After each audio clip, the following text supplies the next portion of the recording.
Welcome back to Talking Environment. I'm your host, Gevorg Ghazaryan, and today we are going to talk about the power of data, the politics of science, and how communities can take charge of the air that they breathe.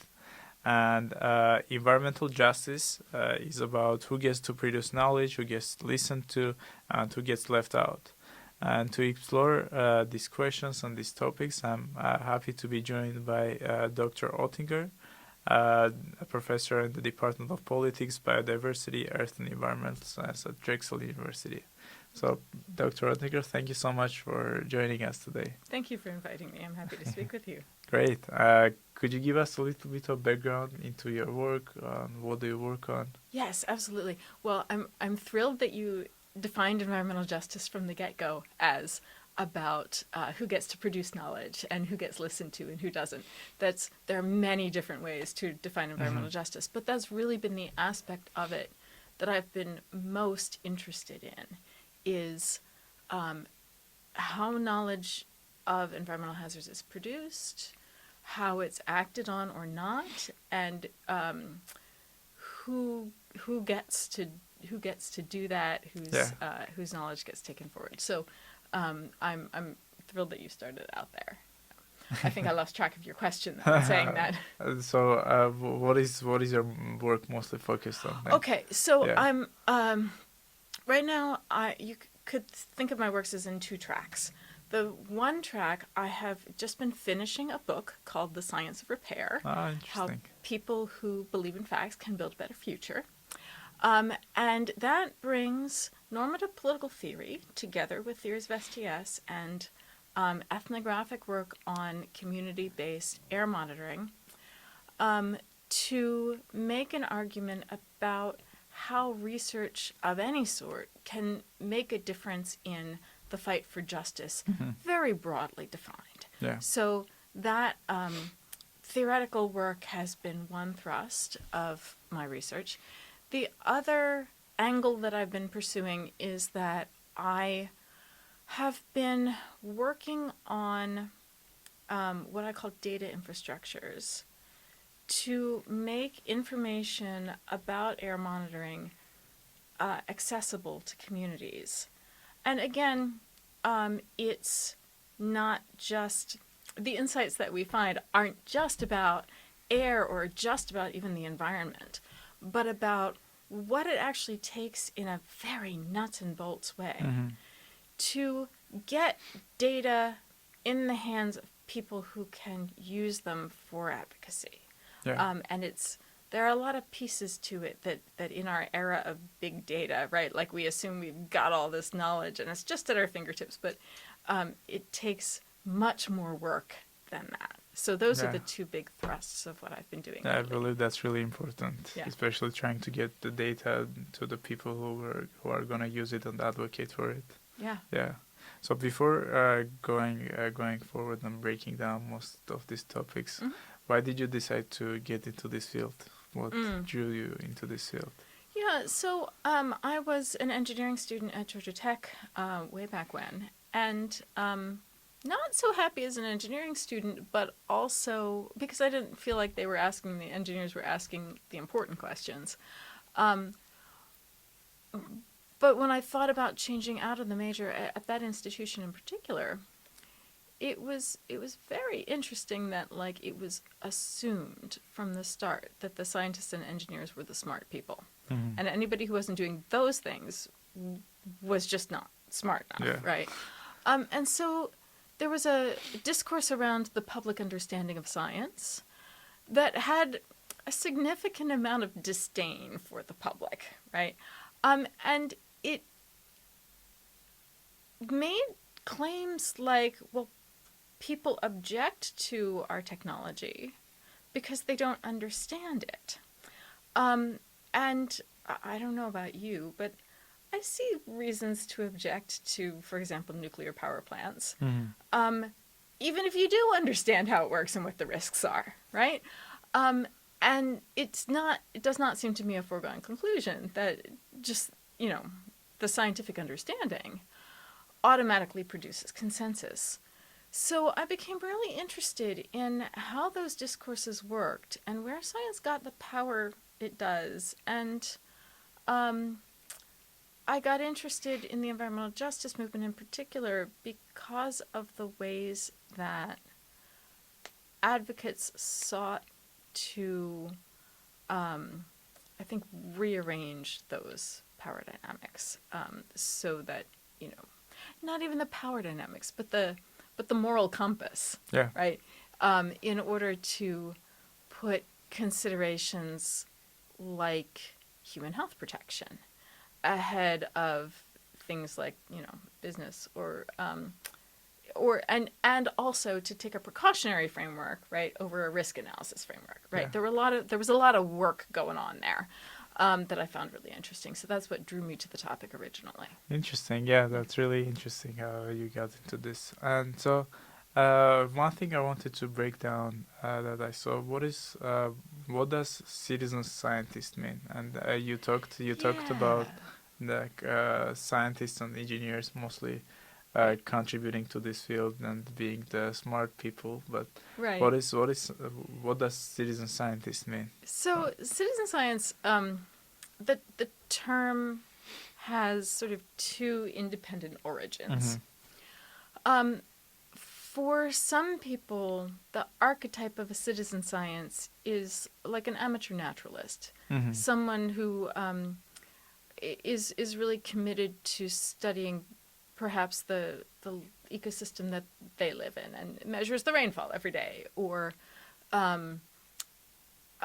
is busy identifying the species in their backyard. And those kinds of efforts, there are some research scientists, academic scientists, who have been developing methods to mobilize the work of volunteers and amateurs to advance our knowledge of like ecosystem science, right? So that's one whole thread of citizen science, and it extends the reach of academic science and sort of knowledge production for its own sake. Yeah. That is not the kind of citizen science that I'm interested in. Okay. What I'm interested in comes out of social movements and involves an inherent critique of the way scientific research is often done. For example, the communities that I know best, many of them are conducting their own air sampling to learn what levels of toxic chemicals are in the air. The way they go about this is explicitly to change things and to make their environments healthier, not necessarily to produce knowledge as such.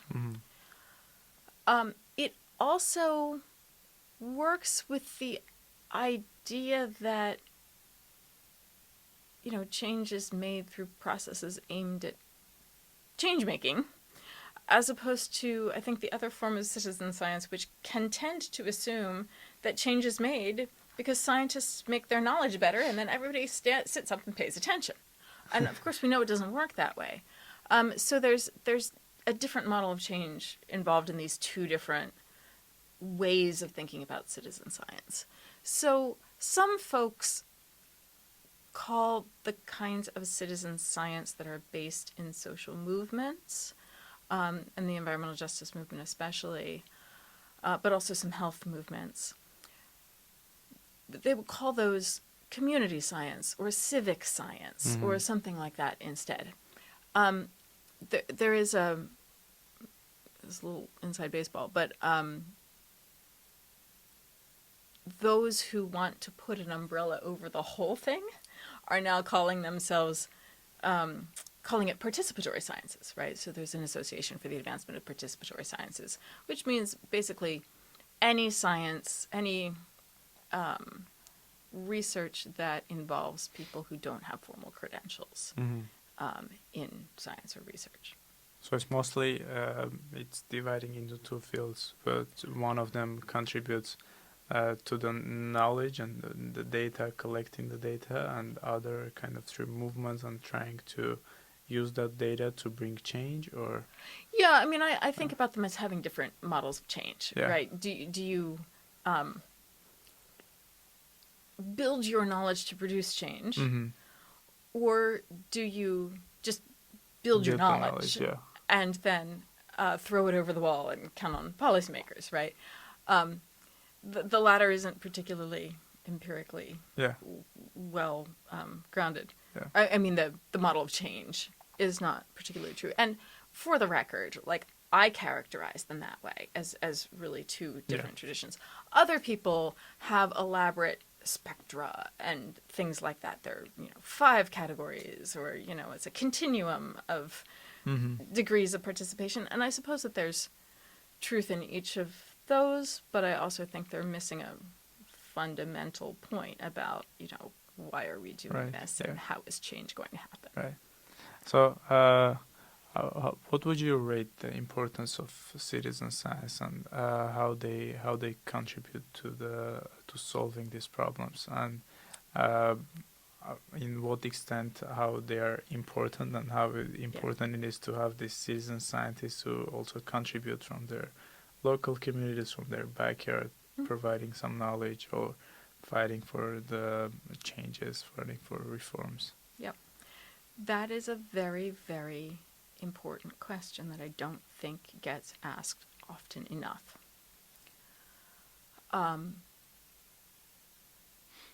I think there's a danger of overstating the importance of research as an approach to social change. Mm-hmm. Some days I'm tempted to say it doesn't matter at all, that we need to be taking other kinds of action because, and there are environmental justice advocates who say this, we already know, right? We know what's bad for the environment. We know what would be better. We know we're in a world of hurt. We have all kinds of strategies that we could just do, so stop it with the research already and do whatever it takes to start acting on what we already know. Okay? So in that sense, I think that there's a real danger of using research as a form of delay or postponement, right? I think that happens, that we research instead of act. Mm-hmm. Now, the things that have happened over the last 3 or 4 months, maybe, research is no longer a delay tactic. So that may be changing. But that's it. I think that research, especially research that is participatory, involving people who are outside the academy, involving people who don't have formal credentials, I do think it can be important, just not in the ways that we're coached to think about why it's important. In my way of looking at it, having a just world depends on having good moral relations, right? And what I mean by that is we've got to see each other as parts of a community dedicated to upholding norms that we all share, right? So we've got to agree that stealing is wrong and running red lights is wrong and helping your neighbor is good. And racist slurs are bad, right? And when we see the bad things happening, we've got to be ready to stick up for each other. Mm-hmm. We've got to be ready to hold the people accountable who are doing the bad things. And we've got to be ready to say, I've got to be able to say to you, if I see you being wronged, I've got to be able to say, hey, that was not cool what just happened. I saw it. I recognize it. I know it, right? And then you've got to be able to move through the world with a kind of hope that that's going to be the rule rather than the exception, right? That most of the time that's going to happen. And you're not going to just have people say awful things to you and everybody around let it go by, right? So you see from that the difference between what Yeah, a situation of definitely. Yeah. good moral relations is and Mhm. bad moral relations. So, what we have right now is not the best, Mhm. and it's when we don't agree on norms, when we can't hold people accountable, when we can't trust each other to stick up for each other, right? And when we exclude people from our moral community by saying, well, that person doesn't deserve our protection because they're not one of us, however we Mhm. define one of us in any given context, that's when we have injustice, Yeah. right? That's how injustice flourishes. Now, what I have seen is that doing research together can help improve those relations, right? In small ways, in local ways, but in significant ways, right? Being engaged in processes of research can make people who are marginalized otherwise more able to resist attempts to say, no, you're not one of us, right? Because so in the case of oil refineries, which I study, the communities that are closest to hazardous facilities are often cast as sort of shiftless, right? They're poor because they're lazy. There are all these narratives, right? If they were Mhm. working, they're just out for a handout, which is why they're attacking these noble companies, right? You hear all these stories, or the stories like it's rhetoric, Yeah. right? Mhm. About why we shouldn't care. When people go out with their air monitors and they engage in really serious processes of learning what's in the air and validating their data and all this stuff, it becomes this way of establishing a kind of moral authority. Like, no, I'm not a greedy, shiftless person. I did my homework, thank you. And that has historically been persuasive to regulators. And it can kind of turn the tables on companies Mhm. who don't necessarily do their own homework, right? If you can say, we've done our homework and Of they course. Yeah. haven't, right? That's another way of kind of bolstering your moral authority and making other people more willing to stick up for you. Regulatory agencies are responsive to that, and the combination can help increase the accountability, make polluters more accountable. It can also, doing community research can also make new things worth knowing about. Okay? So depending on who you are, you might experience injustices, stuff that's just not right, that somebody who's not you wouldn't necessarily be able to register or see, Mhm. right? So, sexual harassment didn't have a name until 1975. But that doesn't mean it didn't exist, Yeah. right? So if the women who were experiencing it couldn't talk about it, and still to a large extent, it can be treated as oh honey, that's not a thing, Yeah. right? So community research especially from marginalized perspectives, can really show the dominant culture, no, this is a thing. And so one of the ways that I've seen that happen is with smaller scale episodic releases from oil refineries and petrochemical Mhm. plants. Because our environmental law is structured to look at kind of average air quality over long periods of time and large distances, More like right? broad. Right. And then the smaller stuff that just suddenly you can't breathe, right? Mhm. There's no air to be had for a couple of hours in your neighborhood, right? It's not that we can say, oh, that refinery did bad because it's sort of like, it's taken as a low-level thing. It's not really controlled for in the laws. There's some creative interpretations of the Clean Air Act that can, they've pushed they've minimized the exceptions for flaring and stuff like that over time. But air sampling with a low-tech device called buckets has been one way to make those episodes a thing, and a thing that we need to talk about.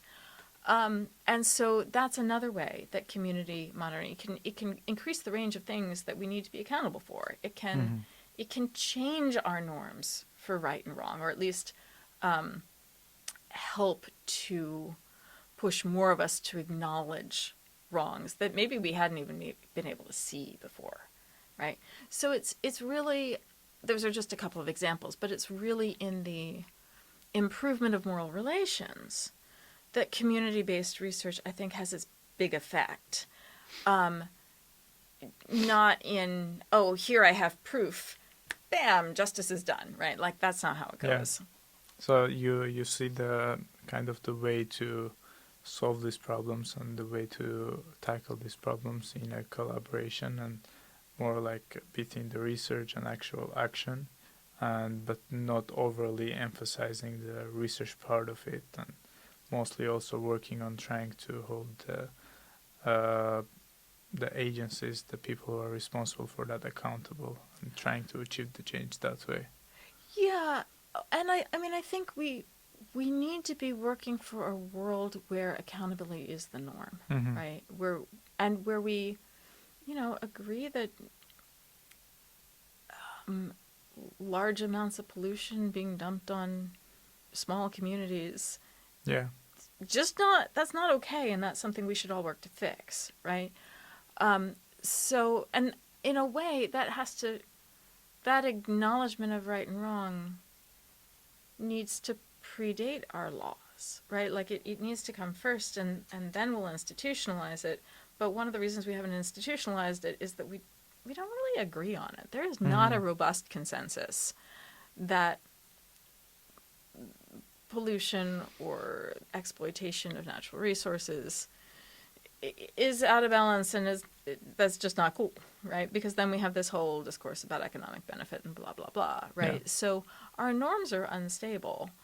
So it's hard to, if our norms are unstable, we can't hold someone accountable for something that's not really recognized as wrong.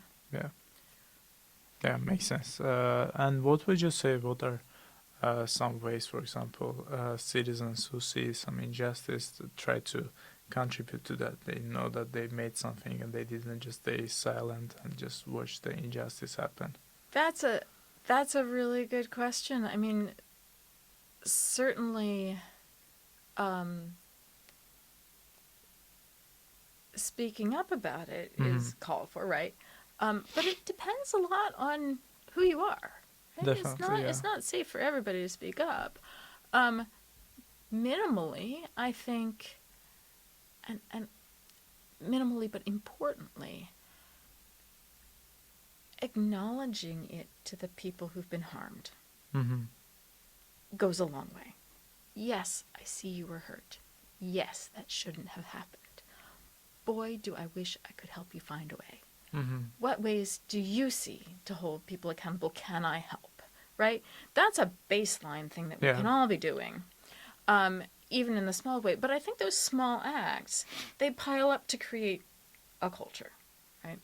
And then, of course, there are the bigger things. If you're a person with power, if it is safe for you to say something on the public stage, then you should. Yeah, I think it's also important when you don't have the platform to speak up, to maybe find some organizations or some people who have the power and kind of try to send that information to them or try to explain it to them for them to speak up also. Absolutely. If you don't have the platform to do it yourself. Absolutely. Yeah. I mean, I think while our individual actions matter,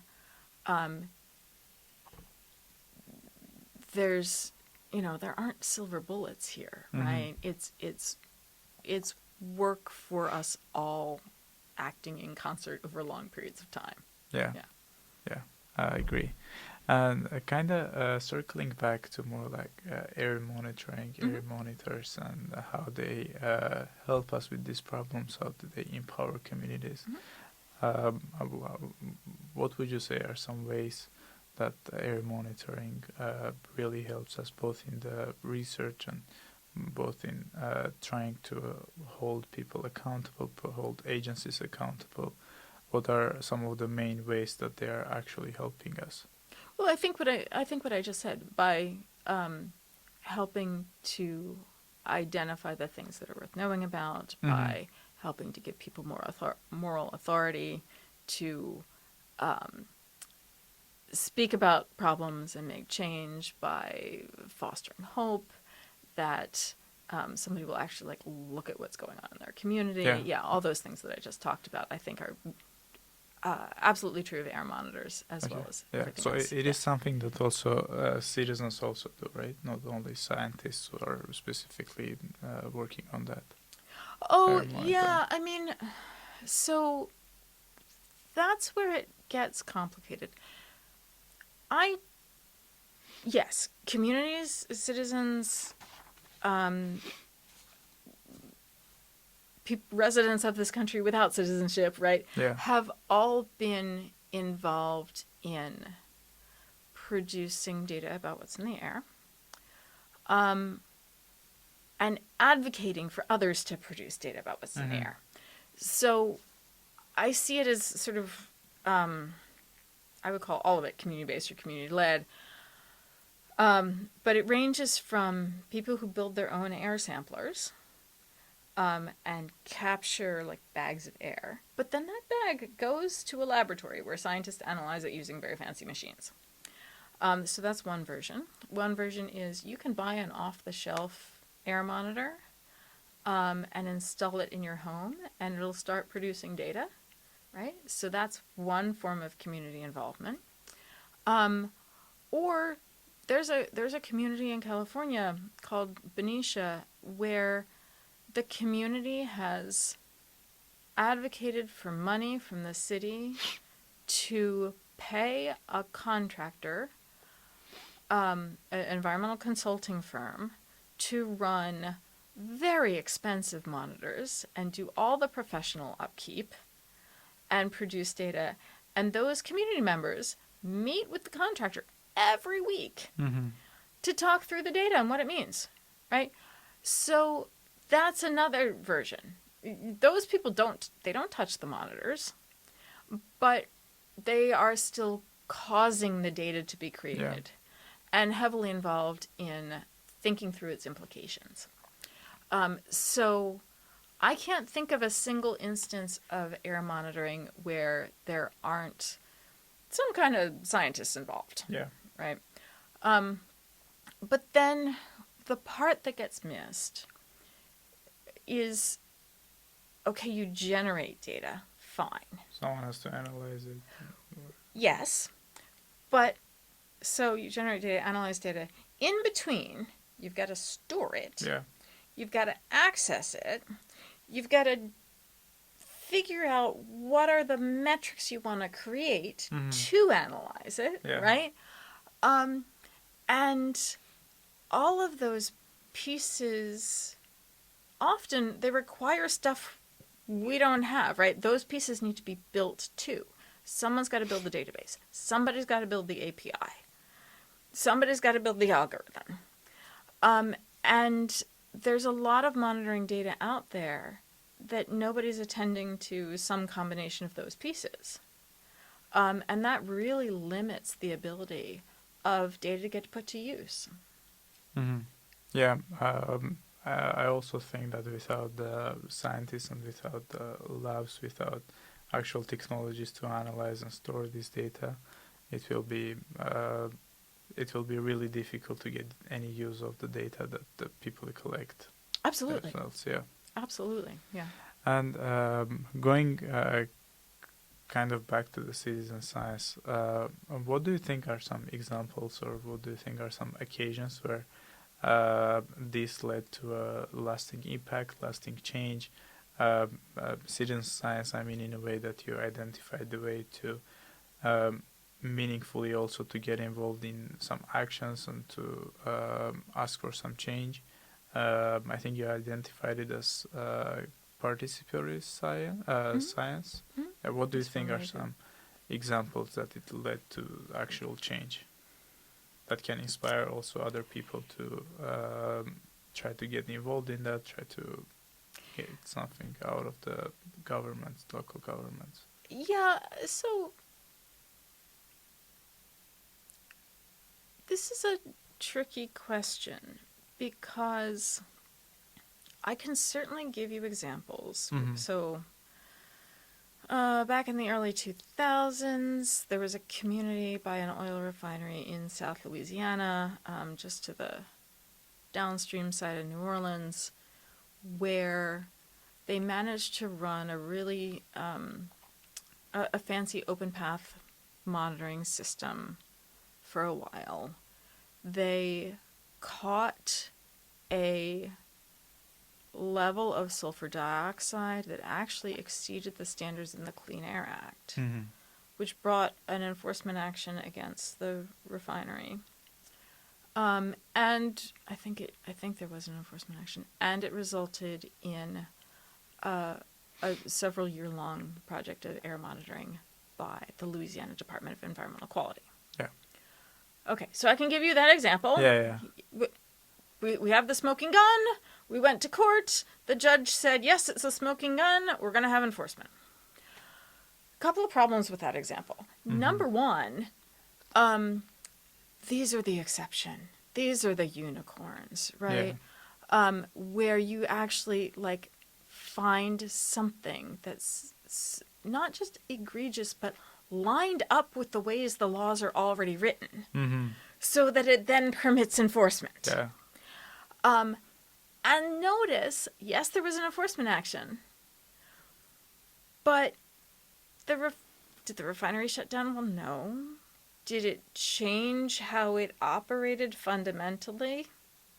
Who's to say? Did it change how the Louisiana Department of Environmental Quality fundamentally operated? I mean, probably not. They did some monitoring. They concluded everything was basically okay. All right, does that have a lasting impact? So that's our success story. But we have to really think about, well, what constitutes success? But then there's the other example where that I was just telling you about in Benicia, California, where a group of community members, the refinery was looking for an expansion or something. Yeah. And a group of community members went to the city council and said, no, we can't permit this expansion. Or I'm not sure if it was the city council or some other permitting agency, but they said we can't permit this expansion without some attention paid to the pollution issues in the communities, and we need some concessions, and got a big settlement for several $1 million. And it included air monitoring, which the refinery and the community collaborated on for a couple of years. And then the refinery said, well, no, we don't like doing... The data never went public. And they said, well, no, we don't like doing this. So forget it. And the monitors were dormant for years and years. And finally, the community was able to take control of them and form a 501c3 and shake loose some of the money from that initial settlement and pay a contractor to come in and run that equipment. And now they have an industrial safety ordinance for the refinery. And they meet with the contractor every Thursday morning. So is that a success? Well, I would argue that these folks have a strong relationship with people who can understand and vet air monitoring information. They have, it seems, a measure of respect from the air quality regulating agencies. And they're included in more and more of the agency's own processes around air monitoring. And they have this industrial safety ordinance, right? So there's no smoking gun there. But there's the very slow buildup, and what I just described to you has taken nearly 20 years, right? There's the very slow buildup of a situation where there's a density of relationships, where if something goes wrong at that refinery, there are people who live nearby who can call somebody in power and say, hey, can you help? Which did not stop there being a huge flaring incident earlier this week, right? Yeah, yeah. But that slow buildup of relationships, I think, is as much a success as the smoking gun. Yeah. Yeah. Yeah, so you see the change more like in institutional ways, trying to more like impact the laws and see more like try to affect the problem, the situation institutionally, and try to more impose these restrictions, impose these reforms from more like the top, from the federal government, and making sure that they comply with it. I mean, I think the institutional level could be an ultimate outcome of this kind of relationship building I'm describing. But what I'm describing as success is actually sort of pre-institutional. Yeah. Right? Yeah. This is the network building, the norm building, the like system of I've got your back and you've got mine, Yeah. right?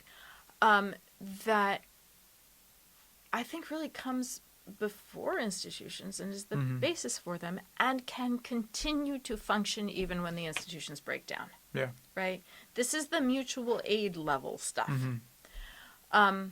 And I'm sure that if you leave the regulators out of it, there are lots of places where community monitoring is producing that at an even more grassroots level, right? If for no other reason than it's something that people do together. And we don't have as many of those as we used to, right? Yeah. Like we're and so I don't care what you show up for every single week. If you show up for anything at all every single week, you create something. That's good, yeah. Yeah, and it makes a difference. It forms part of the fiber that we need to make better moral relations. Yeah, the sad part is I think not many people try to show up for anything once a week, or like there's also lack of kind of community organizing also in some places, trying to work on these problems. Yeah, I think we've been trained out of it, and I think we need to redevelop that capacity and that willingness. Good. Yeah, so kind of more going to the end, what is some message that you would like to leave people with? That's a great question. I mean, connecting with environmental justice or citizen science, or some of the ways that you would like to, like a call to action for the people. Yeah. Okay, so here's what I would say. Not everybody is inspired by research, likes to do research. I assume since we're sitting here at Penn, a good number of your audience really do, really like that stuff. And if that's you,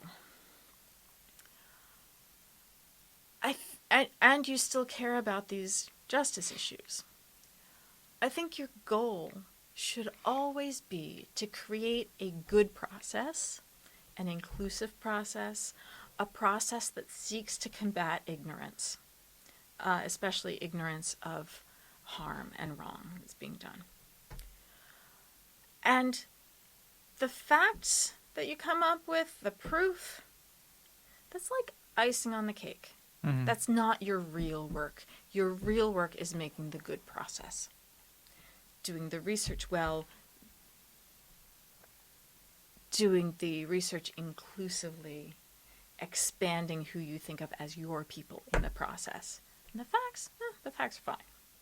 But they come last, and they're not the end point. There's no end point. It's all process. That's what I would leave you with. Yeah, thank you so much. You're Yeah, welcome. it's a great message to live with and to kind of end with. Yeah, thanks So so much. thank you so much for joining us. You're welcome. Thank you so much I'm happy for to be here. helping us understand more these issues and some of the ways we should more look into it and kind of try to emphasize what is more important, what should we focus on more, and what are some ways we should change the way we see these problems. So yeah, thank you so much. You're welcome. And, I'm very yeah, glad to be here. and thank you so much for joining for another episode of Talking Environment. Make sure to follow us on YouTube, on Apple Podcasts, and Spotify to not miss the next episodes. And yeah, thank you so much, and until next time.